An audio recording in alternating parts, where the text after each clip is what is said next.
gold down there, Diane. There's gold down there. You're like their number one favorite guy.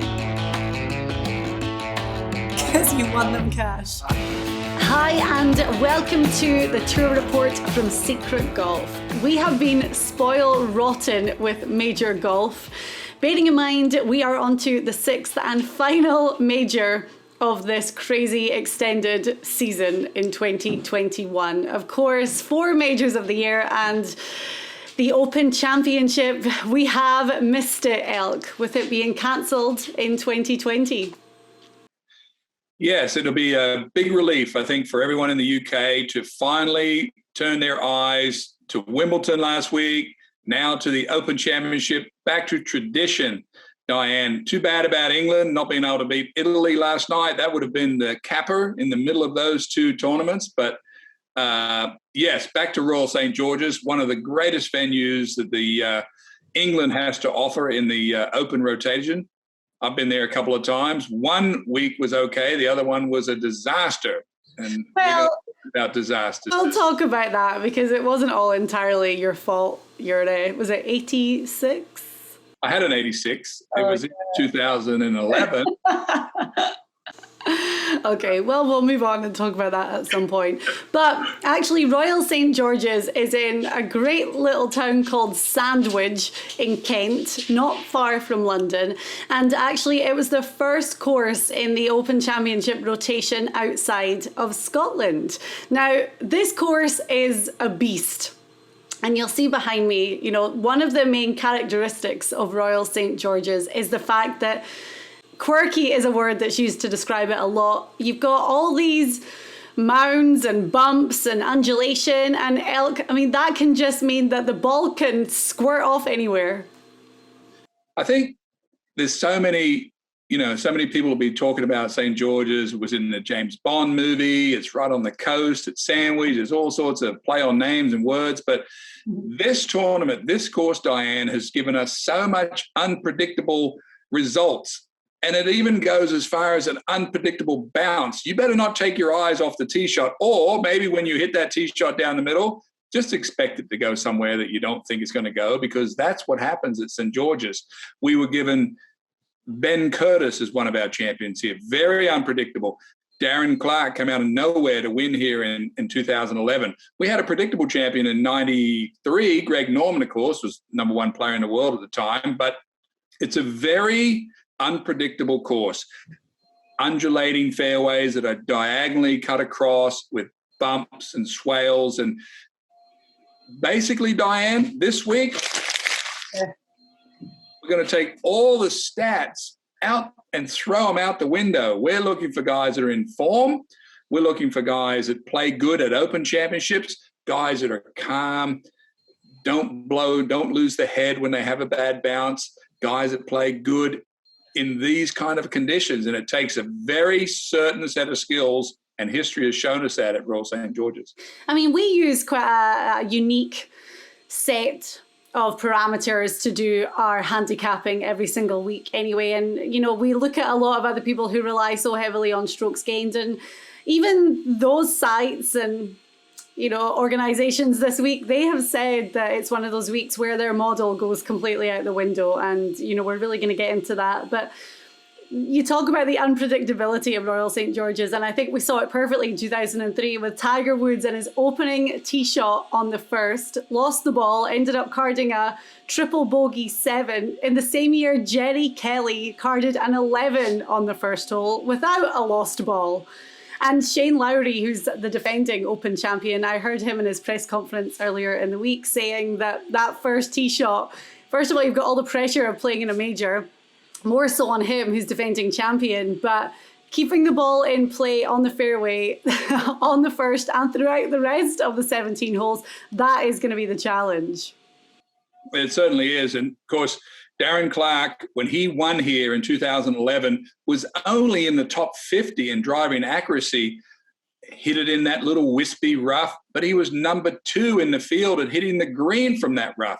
You start to think about English players, Europe players like Darren Clarke, Ooshausen, who played over there, you know, Shane Lowry, Westwood, Fleetwood, why do they become better players when they get in these conditions? There's not one course on the whole last 2 years since they came from the Open Championship in Ireland last time that can prepare them for this challenge this week. Yeah, I mean, and links golf is its own beast entirely. And, you know, it's very strategic, thoughtful golf. It's not standing on the tee and gouging bomb as far as you can down there. And especially at Royal St. George's, you've got that wispy fescue.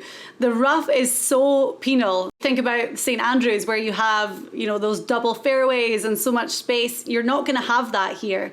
And it's going to require the guys to be very creative with the course, but also with the conditions, because we know the weather is obviously going to play a factor.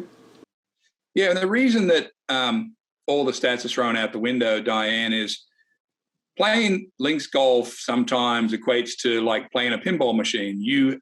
To score in the pinball machine, you've got to hit certain targets and you've got to hit it up certain alleyways. And it really becomes that way. And if you do get out of position on a course like this one, you may have to play sort of diagonally across and take a 40 or 50, feet off to the side of the green in the wispy stuff and get it up and down. I saw Seve Ballesteros, of course, do this regularly. Guys like Jordan Spieth, they know how to do that sort of stuff. So it takes a lot of experience. Guys that are coming over from America basically got no chance on this course. It's just so different, and it takes experience. It takes to be informed, confidence, enough courage, and, just a lot of patience to play this course. Yeah. Right, okay, so we're going to give you our tour report. We're going to really dive into our handicapping this week, and we've got some kind of unique different factors that we're going to be taking into consideration. We'll give you our re-ranked top 10, then some sizzlers, and those all important dark horse picks this week for the Open Championship. Compete against your friends on PGA Tour events. Win cash and bragging rights. Test your golf knowledge. Experience the success and failure of PGA Tour players. SG Tour app is an engaging golf experience designed by professional golfers that created a variety of games, including single and multi-day games, as well as tournament-long contests. It's really simple. Join or create a game. Pick 4 players and win cash. You can even immerse yourself in interactive features, including course strategy, putt predictor, and daily content exclusively from PGA Tour players. The word is out and golf fans are catching on. So don't miss out. Download the SG Tour app now. This week it's the Open Championship at Royal St. George's in Sandwich, Kent, which, Elk, you've been there before. I can just picture it. I've seen so many images on TV and online. It just looks like the cutest little place. One thing that's not going to be cute though is the course this week. Now, with links golf, Elk, the weather always plays such a big factor. By the standards of what we see in the UK, it doesn't look all that bad this week, but we know that the wind is still going to blow. Yeah, I saw one report that said there's not going to be any rain after Thursday, and there was very little wind, but the strongest it was going to blow was 18 miles an hour. And I thought, well, 18 miles an hour, that's like a 3-club wind. That's a pretty stout breeze. And when you start to think about what does it take to play well on this golf course, I remember I went back and looked at YouTube of this, went through hole by hole on this golf course, Diane. 2 really super long par 3s, both 250, 45 yards. Every par 3 plays a different direction. So once you get your handle on one idea of the course, then it flips you back the other way. But this course, all the greens are perched up. They keep the grass cut very low. All these jacuzzi type bunkers are strategically placed. And basically, you have to understand the wind, the circumstances to be able to sort of get your ball into play or into a place that you can play the hole from. And when you get off kilter on any of these link style courses, that's when, anything can happen. Yeah. Interestingly enough as well, and you're really going to see that with some of the names that we present this week in our report, but Past winners really have come out of the blue here. You mentioned Greg Norman, who won in 93. Okay, not so big a surprise. But in 2003, Ben Curtis entered the week at 396th in the world. 2 weeks before that, he wasn't even in the top 1,000. And this was his first major appearance. And then Darren Clarke winning 10 years ago. He was 200 to 1 to start the week, and Dustin Johnson, a very young Dustin Johnson, was runner-up. So we're going to get into that as well, in that there's a lot of people that have played the course before. That's obviously going to be an advantage, but current form is going to be so important. We've had 2 weeks on the European Tour playing links golf, the Irish Open and the Scottish Open, and we're really going to be ranking that highly too. Yeah, and you know, when you think about Ben Curtis, I actually don't know how he did it, other than I remember watching it and just watching him play such great golf, curve the ball right to left, got the ball in play, putted well, all that. Darren Clarke was easier to think about because Clarke, being from Ireland, has so much experience playing out of the wispy stuff, knows how to get the ball on the green. We talked to Kevin Streelman's caddy, Mike Bester, who was paired with Clarke. The first 2 days, said it was just freakish how good he could chip the ball, got himself out of position, chipped it back on the green, made every 5, 6, 7 footer. We know, for example, Davis Love that same year hit the ball better than anyone and couldn't make a putt and finished right at the top 10. So hitting the ball is one thing, chipping the ball well, putting, sinking the putts around the hole in this wind and, perched up little pieces of the green. I like it because you can't just have one part of your game that's going to make you play well here. You've got to drive it away from the bunkers. I don't even have to say you have to drive it well. You have to drive it better than well. You have to drive it. Remember when Tiger didn't hit it in a bunker at St Andrews? You've got to drive it so well that you get away from these bunkers. Mm-hmm. You've got to hit greens. We know the winner this week's going to hit probably near almost the most greens of anyone. Got to pitch the ball up well, but you've got to sink all these 4, 5, 6 footers in these perched up greens in the wind, and it's just exposed, and it's going to be fun to see it. Staying out of the bunkers, I think that's definitely a good piece of advice that anyone should take heed of when it comes to playing links golf.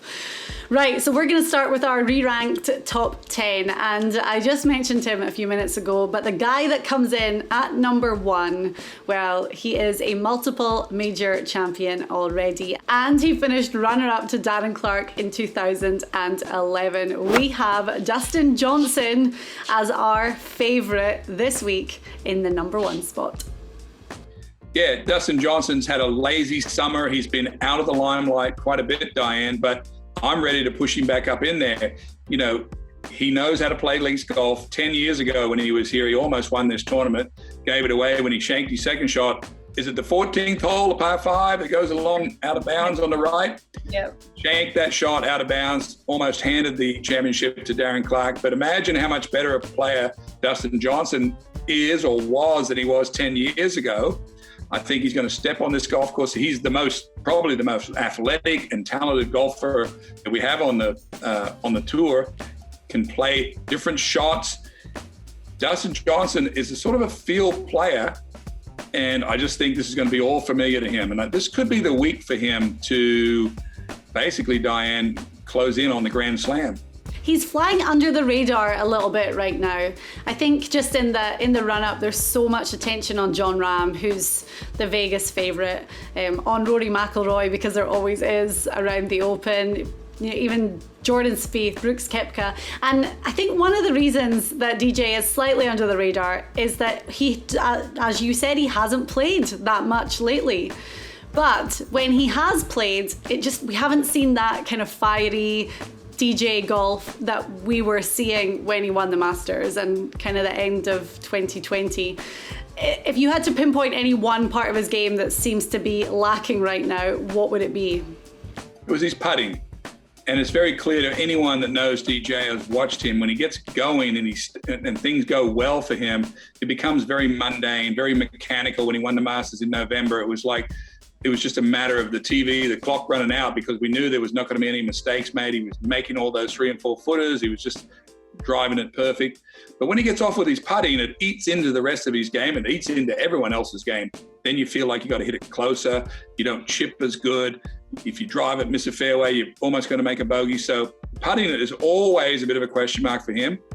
But when you go to links golf, the greens are flatter, they're a little slower, he can hit more pace on the greens. That doesn't mean he's going to do it. I'm just saying he knows this golf course. He understands everything about what it takes to win on this course. Almost did it 10 years ago, and that's why I've got him up on number 1 this week. Okay, well, coming in at number 2, I mentioned him as being the Vegas favourite, and in his last major appearance, he won the US Open for his first major. He played the Scottish Open last week and ended up finishing in a tie for 7th, which sounds good on paper, but I mean, it was his to win. Jon Rahm is our number 2, and Elk, I watched his final round on Sunday. He missed a lot of short putts, and he's getting a lot better at managing that fiery temperament, but you could tell that he was so annoyed on Sunday at the start of his round. Yeah, it feels like when you watch Jon Rahm, he doesn't have to be doing everything perfect for him to be right at the top of the board. You know, he was doing, I watched the Scottish last week as well, and he was just sort of just treading water all weekend, couldn't do anything. But the only reason he's number 2 this week, Diane, he doesn't have the experience that Dustin Johnson has on this particular course. Rahm hits the ball left to right only, exclusively left to right. Swing is short. If it gets windy, doesn't mean anything. I mean, look at all the things that were positive for him when he went to Torrey Pines. He'd won there, plays good there, was his favorite course. He know the greens, he grew up on Poa annua. That's kind of like Dustin Johnson this week. He knows all about it. So Rahm is just right there, number 2 on this ladder. But hey, it's a coin flip on anyone's game on those 2 players. Of course it is, yeah. And another stat that I saw this week is 8 out of the 10 last major champions have had tied for 15th finish or better in their last 3 starts. So we're looking at form. Obviously, Jon Rahm ticks that box massively. But the guy coming in at number 3, so does he. He won at Memorial after Jon Rahm had to withdraw because of COVID. Then he's had a 15th place finish at the US Open the following week, and then a 13th place finish for Patrick Cantlay. So we have him at number 3. Yes. And Cantlay, in my mind, is a lifer. He's going to be on the tour for so long, and I know he's going to win a major. He's very organized, very disciplined. Of course, he won the Memorial, Jack Nicklaus's course, just completely, tore that course apart. Of course, Jon Rahm had to withdraw. We know all about that story, but Cantlay has the qualities it takes to play well on this course. Mm-hmm. And those are, he's smart. Mm-hmm. He's got experience. He's really in good form. Putt's really good and doesn't get flustered. I mean, those things all sound pretty easy, but when you start to put together a puzzle here to see who's going to play well, Cantlay is right there. I'm telling you, this guy is so steady. And we know that creativity is so important playing links golf. And the guys are going to get themselves in trouble this week. They're going to miss greens. They're going to have to scramble. And that is the strength of his game, one of them. I mean, he's second on the whole PGA Tour for scrambling right now. And another thing we're looking at this week is late scoring average. And Cantlay is in the top 10 on the tour as well. So with that momentum and stats, I know we're not looking at them so closely this week, but it's hard to ignore them when they're that good. Yeah, and when you're a good putter, like the top 3 we just talked about, you don't stress out if you get on a hole and you have to hit it 50 or 60 feet away from all these pot bunkers, because you're not stressed because you can 2-putt. Yeah. And when I know my own game, Diane, I didn't have a great record at the Open Championship, mainly because of my putting. I was a runner-up in Muirfield and a 3rd place at St Andrews. But when I was putting well, it was so much better for me because I didn't stress out about missing a green or being 50 feet because I could 2-putt. So that was just my 10 cents worth on being a good putter. Yeah, no, we always want to hear it. So Patrick Cantlay is our number 3. Coming in at number 4, well, we know that irons are going to be super important this week, and this guy is one of the best on tour when it comes to hitting them. Colin Morikawa, who played the Scottish Open last week and had a bit of a taste of links golf, he is our number 4. Yeah, I suppose if I was going to say, well, if someone said to me, what would you take if you were going to go out this week and play this tournament? And I'd say, well, I'd want to be on every green in regulation. I mean, I can't go wrong there. And Morikawa is basically our best, approach player that we have on the tour. He's a young guy. He's pretty fearless. He's a straight driver. The only question mark he has in his bag is he's still messing around with that claw grip. And it's a question whether or not it works for him each week. He wanted the work day. He's been on and off on this putter for all season. But flatter, more readable greens is going to work in his favor this week. Yeah, and he's got that form. Didn't play great at the Scottish, but that could be the warm-up week when it comes to his links golf. And he's back on that big stage this week where he's won a major already at the PGA. So Collin Morikawa firmly at number 4. And then coming in at number 5, another major champion and someone who won the Open Championship in 2017. The final round wasn't all that pretty for Jordan Spieth. Do you remember that shot on, was it 13? When he hit it so far off to the right. And then they had to move trailers and... Anyway, Jordan Spieth coming in at our number 5 this week. Jordan Spieth, a Ballesteros sort of, Jordan Spiethesteros. That's what I think of when I think of Jordan. What was it? Jordan Spiethosaurus. Spiethosaurus is what I'm thinking of when I think of him coming to the Open Championship. Already has an Open Championship, Diane, but if Sebi was with us today and we were handicapping this event, we'd say, oh, well, we'd have to watch the driver, but he hits it up around the green anywhere. He's going to chip it on and he's going to make the putt. And when he gets in contention, he stays there. Well, Jordan Spiethosaurus is exactly the same player as Sebi. We all love to watch him play because he is unpredictable like this course, Diane. But if he gets the driver away from these bunkers, he will be a factor this week. We were having a little debate back and forth. We just like to throw names out and kind of compare them a little bit and see who we're going to rank higher. But we were really talking about Jordan Spieth and Patrick Cantlay and almost comparing the two. And we ranked Cantlay a little bit higher this week. But the thing for Spieth, and that example I gave at Royal Birkdale in 2017, when the ball was so far out of play and they thought they couldn't find it, they had rules officials. It took 30 minutes to figure out what they were going to do.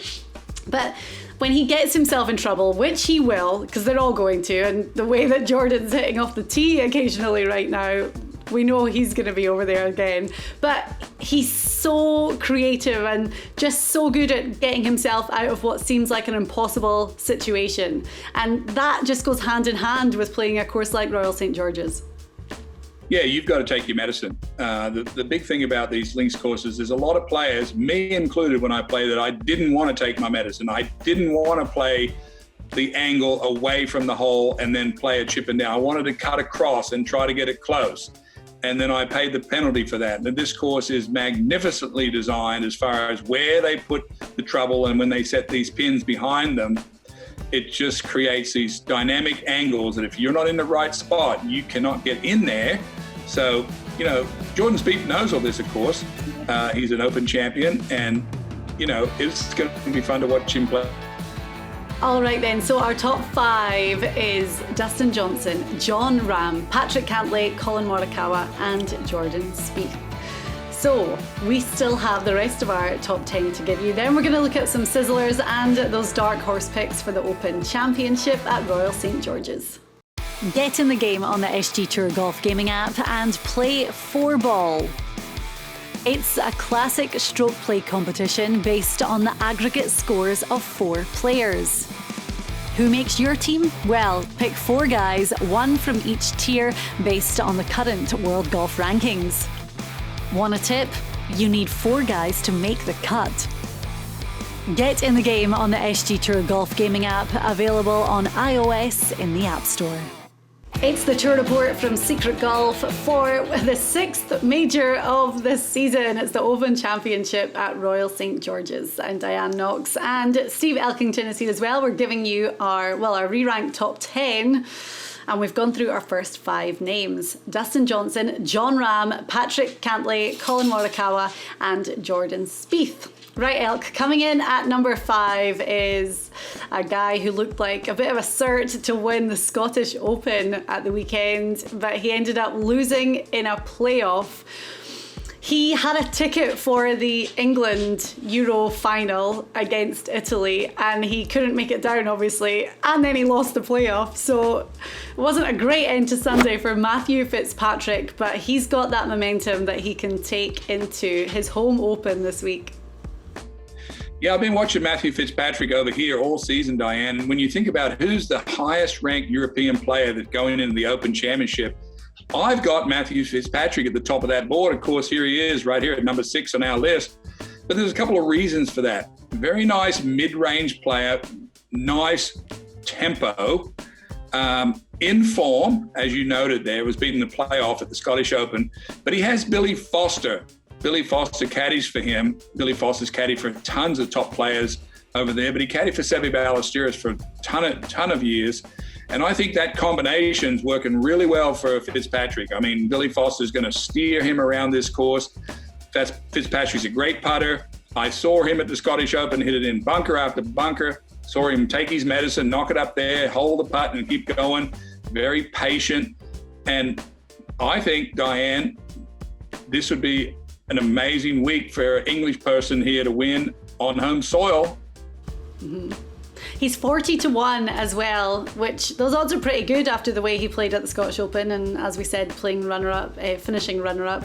But that is a great piece of knowledge about his caddy. I mean, there's some magic that goes with that, especially if he's going to put himself in the sand. You know, you've got a pretty good caddy to help you with that. But Matt Fitzpatrick, that would just be, of course, a fairy tale story for him to go out and win, like it was for Lowry at Royal Portrush. And actually that year, 2019, that was Fitzpatrick's best finish at the Open in a tie for 20th. And you can't underestimate the crowd support, Diane. Going to England, these people have been locked up for close to 2 years. There's 32,000 people allowed to be at the Open this week. They're going to be very excited to see the golf. You know that. They're going to be really excited to see their own hometown people, their own country playing well. Matthew Fitzpatrick won't have the pressure on him that he normally would. Billy Foster's going to help him around this golf course. He's in form. This is the ideal way to come into an Open Championship for him. Okay, so at number 7, we have someone who's looking for their first major victory still, which is kind of hard to believe because his record in majors is top notch. Xander Schauffele, another one who played last week at the Scottish to get a bit of a links taster. He finished in a tie for 10th. So we have Xander coming in at 7 this week. Yes, and the reason I've been on and off Xander all season. He hit a few hooks. He lost the tournament to Brooks Koepka in Phoenix. He hooked it in the water at Augusta on 16, gave the tournament away to Hideki Matsuyama, or didn't give it away, he just lost his chance to win it. And he's had a few loose shots. I did see watching him play, Diane, recently with a shot tracker that he's added a fade shot, normally always almost exclusively right to left. But this guy is just solid, putts good, cool head, plays great in majors, understands pressure, played good last week at the Scottish, hasn't won in a couple of years. Will this be the week? This would normally, I wouldn't push him up the board this far, Diane, except Schauffele plays so good under the most pressure in the majors. Yeah, he really does. So we have Xander at 7. Coming in at number 8 is another one of our higher odds picks for the top 10 at 60-1, Mark Leishman. Now, I was just looking and this is his 10th Open Championship. And you forget, he's had some amazing results in the UK. He's had a 5th place finish, a 6th place. He finished runner-up in 2015. And for us, when we were going through the whole field before we started doing the show, we were all Mark Leishman, like pushing his name. Coming off a 3rd place finish at the Travellers just not long ago. He's had a good little break, but links golf, he's no stranger to this style of play. No, this is a great week for Leish. He's in form. He was out of form when COVID came and he had a terrible patch, but now he won in New Orleans with Cam Smith. He finished 2nd or 3rd 2 weeks ago at the Travellers. And Leish is from Warrnambool in Australia, the windiest place in Australia. So that's not going to bother Leish. But it's interesting when we when you think about what does Leash have that's good, he's very calm. He's a bit like Spieth. He's got to get the tee shot in play or keep it away from those bunkers. He's the greatest up and down player we have on the tour, and he's a really super aggressive putter from about 10 foot and in. He's probably one of the best putters we have on the tour. People have said on this show where we've talked about, what if Leash just missed every green in regulation? What would he shoot? Would it probably be under par because he chips so good? So Leash knows that he has not won a major, and of course this is a big opportunity for him, so he'll be ready, and watch out for the big fella. Coming in at number 9, somebody whose name has to appear in a top 10 when it comes to a major. He makes no secret of the fact that playing in the majors every year, that's his main focus. And he's a different player. He admits it himself. When he plays a regular PGA Tour event to playing in a major, just has a different mindset. I think he struggles for that motivation. And Brooks Koepka, has the best scoring average when it comes to majors in general. We have him at number 9 right now. Good form as well, coming off a 4th place and a 5th place finish. What do you think about Koepka and the Open? A major where he doesn't have the best track record though. Yeah, there's no way you're having a major currently without Koepka in the top 10. He's just so calm. He understands when he makes a bogey. He stays relaxed. He was only one loose shot from being right there in the US Open. He pulled his tee shot at 16 at Torrey Pine, didn't get it up and down. That was the end of it for him. Could have been right there with Rahm. So the advantage he has, Diane, is he played 2 or 3 years on the European Tour before he came over to America. He's going to feel right at home over there. Nothing at that course behind you is going to intimidate Brooks Koepka. He knows everything that needs to be known. It's all about, for him, getting comfortable where he's going to hit it off the tee. We saw him play good at Kiowa. Kiowa, what Mickelson won, this would be as close to sort of the looks they get off the tee. There's sort of a lot of blind looks off this golf course. It's like you just got to hit it over that hill and hope for the best. And it's very unnerving when you're a young player or you have no experience about hitting these balls just into the horizon. There's no tree line fairways. I think this course has 1 tree on it. I think it's on number 3. One little tree that survived all that nasty weather for all these years. So, but anyway, I think Brooks Koepka, we all know about what he's all about, and this week is probably not going to be any different. Exactly. So Koepka at 9, and then coming in at number 10, this is a little bit of a wild card pick for the top 10, but my God, it's definitely warranted. He's 75 to 1, so highest odds of anyone in our top 10, but coming off a 4th place finish at the Scottish Open, this guy has played this course before in the Open. He has just found this incredible form of late, and you see him on the greens and think that he cannot miss. Nobody fights harder than Ian Poulter. So we're putting him at 75 to 1 as our number 10 this week. I think this is like his 19th Open Championship. It's a Ryder Cup year. And what does that mean? It means that Poulter is making putts. I saw him at Colonial a few weeks ago make a 30-footer on 17, a 40-footer on 18. I saw him in the next week do the same, and he's just kept it going. But Diane, this is the most emotional player that English or European or English golf has, and this will be a very much coming home week for him.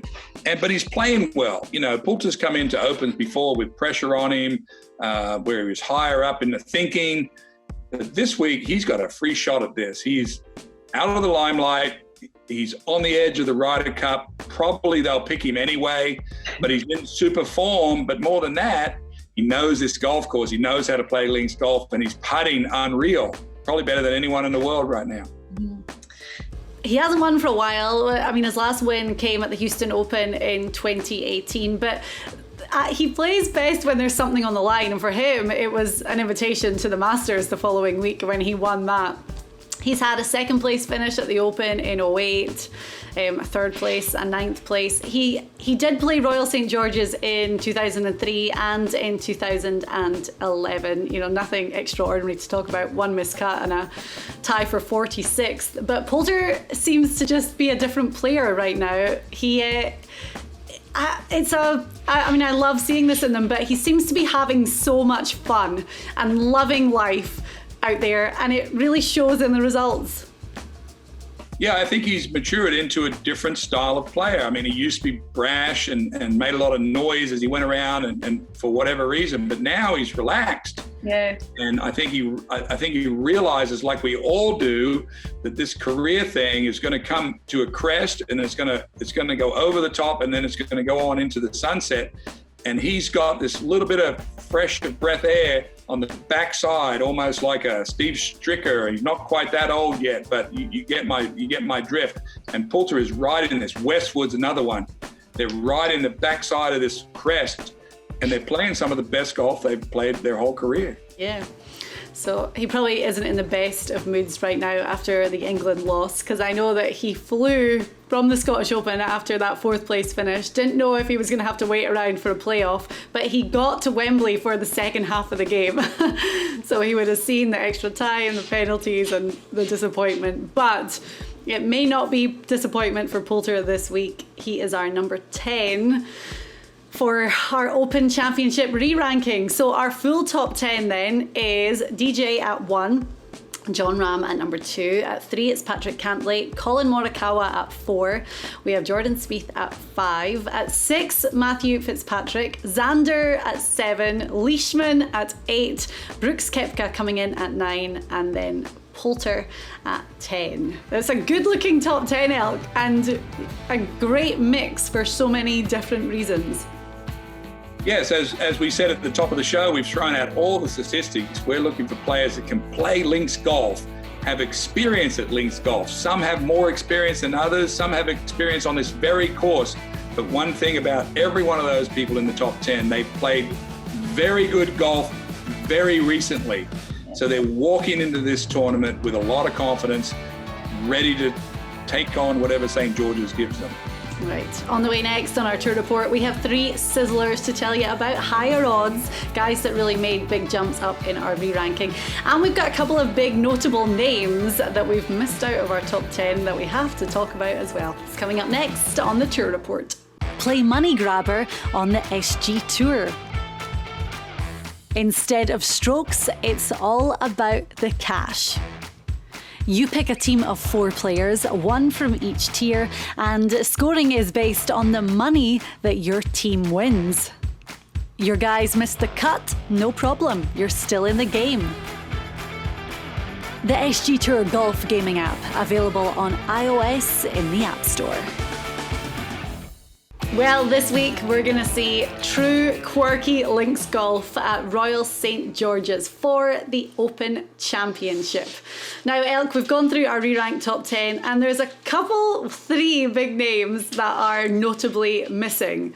The longest hitter on tour, the defending champion, and Rory McIlroy, who's just his own category altogether.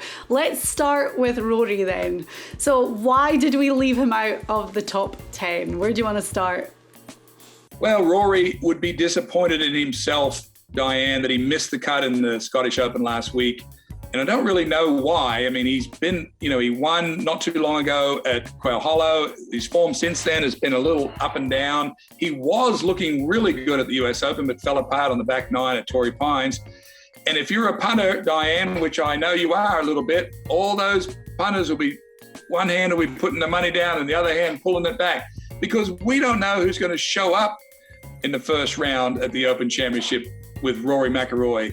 Diane, last year he was the dead-on favourite going into the first round in Ireland, blew up, shot an 80. Does anyone feel like that Rory is mentally ready for this week, or is it just going to be a coin flip? This opening round thing seems to be such a question mark over Rory. And I mean, if you look at the last Open Championship at Portrush, okay, there was a lot of pressure and expectation heaped on him, and he ended up missing the cut. He played the Irish Open just a few weeks ago and finished in a tie for 59th. As you say, missed the cut at the Scottish. So there's not too many good feelings around Rory, but he has said that he really is working internally on his mind and his kind of mental state when it comes to attacking the Open Championship. But I mean, at his odds, he's 18-1, so he's still one of the favourites. I remember Curtis Strange told me one time, one of the great players of my era told me, I don't have any problem when I get in contention. My big problem is getting in contention. And I think that applies to Rory McIlroy. It's hard for him starting out of the gate for whatever reason, whether it's whether he has anxiety about the first round, or whether he's not sure about his decision making, or he's trying to play too safe or too aggressive or whatever. Once Rory gets in the contention, then all the normal stuff kicks in. It's the first couple of rounds, and it makes it very hard to handicap him, Diane, because he is one of the most gifted players that we've ever seen. But do we trust Rory to miss all these bunkers off the tee and not get, in one of these things and make a double? No, not yet. Can't do it yet. Maybe he's a mid-week bet. And you talk about anxiety and first tee nerves on the Thursday. I mean, he's only human, so it's very relatable for us to hear that. And the next guy we're going to talk about is defending champion. He said earlier this week that he is going to be nervous. He's always nervous standing on the first tee. The first hole at Royal St. George's is so demanding anyway. It's hitting that fairway. And he's been defending champion for 2 years.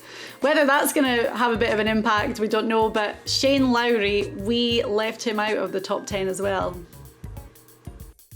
It was the greatest golf story ever last year when he won. And I remember watching those videos of him celebrating with all the Irish people and the songs they sang. And what an absolute legend Shane Lowry was, winning the Open Championship.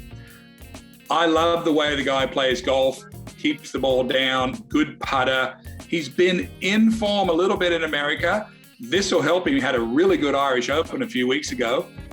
But I can't push him into the top 10, Diane, because the guys up there ahead are playing better than he is. But I still would love to see Shane Lowry have a great week. Yeah. He's certainly earned it, and he's been a tremendous defending champion. Yeah, there was something else funny because they were asking him about all the COVID protocols and regulations this week, how they have to really stay in their bubble. And he was like, well, everyone thinks that I'm in the pub still celebrating this Open win every night anyway, which he said he's definitely not. So that's Shane Lowry. And then another notable name that we really missed out. And there's a huge amount of media attention on him this week, as always. Bryson DeChambeau. He's 33-1. So odds are slightly higher for Bryson. He has a new caddy on the bag this week. Elk, what do you make of that? Not sure what I make about the caddy. He's got to have one, so he has to have one of those. But, this course, Diane, has a few tricks in store for Mr. DeChambeau. This course was designed, I don't know how many years, 100 plus or more years ago, but this is not a cut across corner. And Bryson likes to take a lot of statistics, a lot of yardages, a lot of barometric pressure. And you just can't play links golf that way. He's the highest hitter that we have on the tour. Could you imagine going and trying to play some of these perched up greens with a super high ball flight? Someone may say, he'll knock it down. Well, he would if he could. So I didn't like the way he was swinging at the match, even though they won on the TV the other night. But no, I've got him off the board. I think things are scrambled for him right now. And links golf is a feel. It's all about feel. How are you going to feel? That's why we're not using any stats this week. And the way. I don't think Bryson has the feel. Yeah, and that whole high ball flight in 20-mile-per-hour winds, that's not a recipe for success. And he doesn't have Aaron Rodgers to carry him to victory this time. Which, by the way, he totally did in the match. I mean, we just didn't see that great play from Bryson. It was kind of overshadowed by the fact that his playing partner was doing so well. So we don't have him in our top 10 this week either. We're going to move on to some sizzlers because we've got three names that we're going to rattle through right now of guys that really made big jumps up in our re-ranking this week. And the first one, we could not be happier to have Ryan Palmer. So he is 140-1 this week, played great at the Scottish Open, fantastic closing 64, and he ended up finishing in a tie for 4th. Palmer's played this course before as well. Well, we talked about Westwood and Ian Poulter riding the backside of the crest of their age and then just playing some of the best golf. And anyone that's been around watching Ryan Palmer the man from Texas, knows how to play the wind, solid ball striker. What we're looking for here is all these different lies, uphill, downhill, side hill. Ryan Palmer knows all about that, Diane. Isn't it nice to see him come over there and finish 4th last week? That tells us he's very comfortable over there, very good putter. We're looking for styles of players this week, Diane. We've sort of thrown stats out the window, in form, guys that have won recently or know what they're doing on this style of course. Ryan Palmer for us is spot on Sizzler. Yes. Another one which makes me very happy too, because he's Scottish and we have to get a Scottish guy in there when it comes to the Open Championship. Robert McIntyre. So he played the Scottish Open last week. Yeah, I think he'd be a little bit disappointed with finishing in a tie for 18th. Start of the week, he was right up there. But he's got such a great attitude. He's from this tiny little town in Scotland called Oban. He played in his first Open Championship in 2019 at Portrush and finished in a tie for 6th. He's a lefty, so I just think, that he grew up playing links golf. Robert McIntyre is really going to welcome the challenge of Royal St. George's this week. If this week was a match play event and Robert McIntyre drew Dustin Johnson in the first round, there'd be massive amounts of money of Robert McIntyre upsetting Dustin Johnson, the number 1 player this week in the field. And why is that? Because he is an expert at this style of golf, and that changes everything. And that's why he's on the sizzle this week. 2 wins on the European Tour. And by the way, he did play Dustin Johnson at the WGC Dell Technologies match play and he beat him. Oh, there you go. I didn't even know that stat. So that is it. Robert McIntyre at 66-1.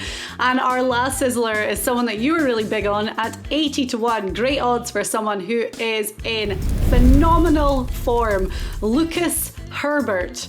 He won the Irish Open a couple of weeks ago. Just finished in a tie for 4th at the Scottish Open. So hello, Australian, and he loves links golf, clearly.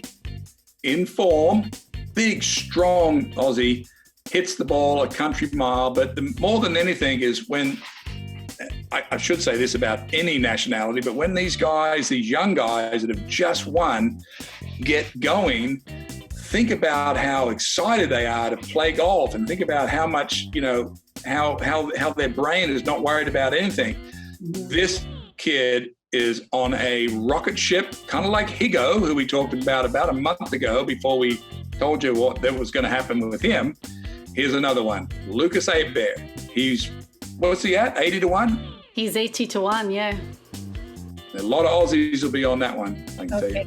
Excellent. Right, so our 3 sizzlers this week for the Open Championship: Ryan Palmer, Robert McIntyre, and is it Lucas Herbert or Herbert? No, Herbert. Is it? Were you just trying to be fancy? Yeah, I was being fancy. Okay. Lucas Hebert. Lucas Herbert. I've let you off with this for the whole show, but tell us about your experience of playing in the Open at Royal St. George's. Well, thanks for asking me, Diane.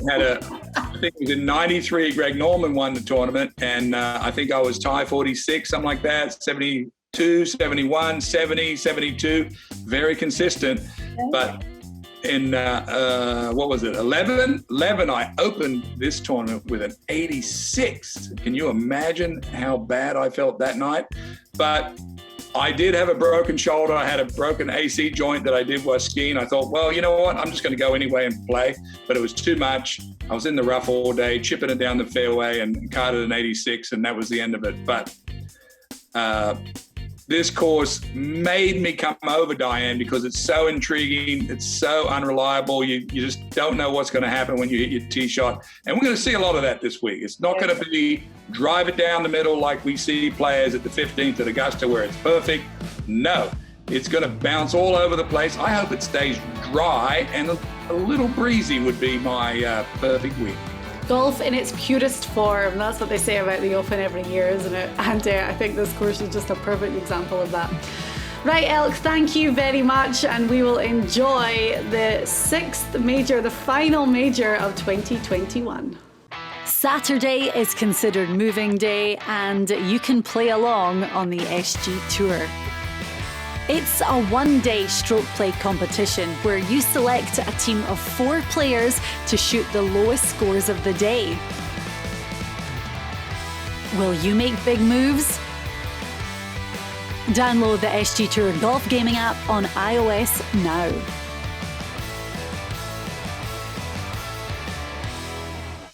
On to the final part of the Tour Report this week for the Open Championship, and it's those dark horse picks. Now, Jay Kaplan has been busy here, there and everywhere, so he's going to send his picks in via a little video, and I will have them for you in just a little minute, but I will start with mine. Now is probably a good time to point out that Hank Lebioda had another top 10 finish last week on the PGA Tour for the John Deere Classic, so that's 3 in a row. And I couldn't have him as a dark horse pick last week because his odds were too good, so he was one of our Sizzlers, but I mean, I feel quite confident with my pick this week as well. And he is a staggering 350 to 1. Now, I might add that when Darren Clarke won, he was 200 to 1 at Royal St. George's. So Johannes Veerman is my pick this week. Now, he's American, and I mean, I would forgive you if you haven't heard of him before. He played college golf at Texas A&M. And Elk has been watching him for quite a while now. He has a little bit of insight into how good this guy is playing. That's one thing. His results speak for themselves, coming off a 3rd place finish at the Irish Open and then an 8th place at the Scottish Open last week. So 2 really solid weeks of links golf for the American. And I see no reason why he wouldn't keep that going. So at 350 to 1, there's going to be value in Johannes making the cut, top 20, even a top 10 if you want to go for it. So that is my dark horse pick for this week. As I said, Jay Kaplan is somewhere, so he was recording a little video with his, and we will roll with them now. So Jay is here for those dark horse picks. We thought you were going to be a little bit absent, so we're very happy that you've managed to get it together for only the final major. Yeah, it's rare that I get anything together in my life, but this is a major and it's one of my favorite events of the year because I get to wake up early and watch golf. And with something on the line, with a course that we don't get to see and weather that seems atrocious and all that good stuff that comes along with the Open Championship. I'm so impressed with you in a lot of different ways, but in particular this week, because Veerman was way off the board, 350 to 1. You rattled off the reasons why. It makes total sense. I'll track your pick all week, and I hope you have a dark horse in your bag of tricks. Now, in my bag, the last few weeks has been a bag of poo because I've missed the cut left and right, and Roger Sloan was the only guy that actually made the cut, and he was nowhere to be found near a leaderboard. So I'm limping into the Open Championship, so I'm going to go back to 2 trusty names that I've used before and have really hooked me up with my dark horse. The first one is a guy that we love here, and we've used him and we've talked about why we use him, and every time there's a windy event, this guy is at the top of our list, whether it be dark horse, Sizzler, or a top 10 guy. He's actually won this season. He won at Honda, hint, hint, which is another really windy course. And the one struggle he has is off the tee, but who's not going to struggle a little bit off the tee here? You're going to see a lot of shots into the unknown off the tee box.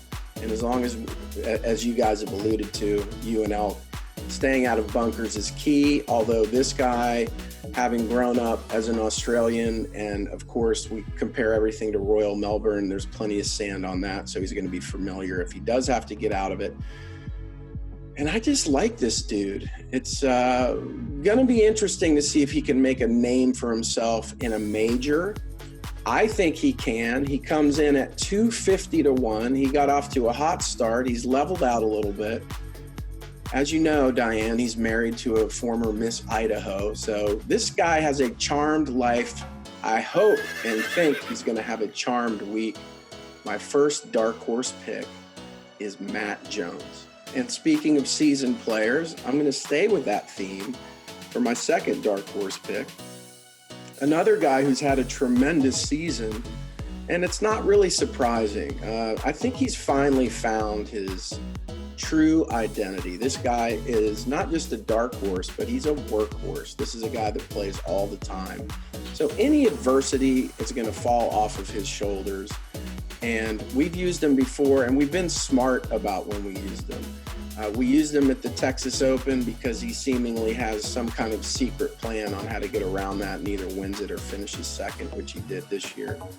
And he comes across the pond ready to go. And wouldn't this be a capper on a career? And I think kind of push him over into the folk hero status if he was able to sneak a major out. And if he was ever going to sneak one out, this kind of seems like a place for this guy to do it. I think the fact both of my dark horse picks have the same Achilles heel, which is off the tee box. This guy is 158th on the PGA Tour off the tee, but every other number this week is so good. 46 in green and regulation, 39 in scrambling. His putting average is 31, and his late scoring average is 29, which I really, really like. So my second dark horse pick is the one and only Charlie Hoffman. Charlie Hoffman at 150 to 1, did you say? I did. I didn't say it. You said it, but go ahead and say it again, because that is a steal. I feel like we have two steals as dark horses this week. Matt Jones, of course, at 250, and Charlie Hoffman at 150. So I'm ready to cash in and make a little bit of money. In fact, I'm going to go head-to-head Hoffman this week on Thursday and Friday. I just got to find a suspect that I can match him up against. Johannes Veerman. You telling me he's American? That is the most non-American name I could make up. He sounds like a movie character. So I guess we'll see what his deal is this week at the Open. So our dark horse picks this week for the Open Championship. All of our picks, a real mixed bag, and as we said, stats are really thrown out the window, so that means we have a lot of names with some really high odds too. Momentum and Links Golf, two big boxes for us this week. I hope the picks work out well for you. Don't forget to play along on the SG Tour Golf Gaming app, and we'll have all the information on our Secret Golf social media, and we'll see you next week.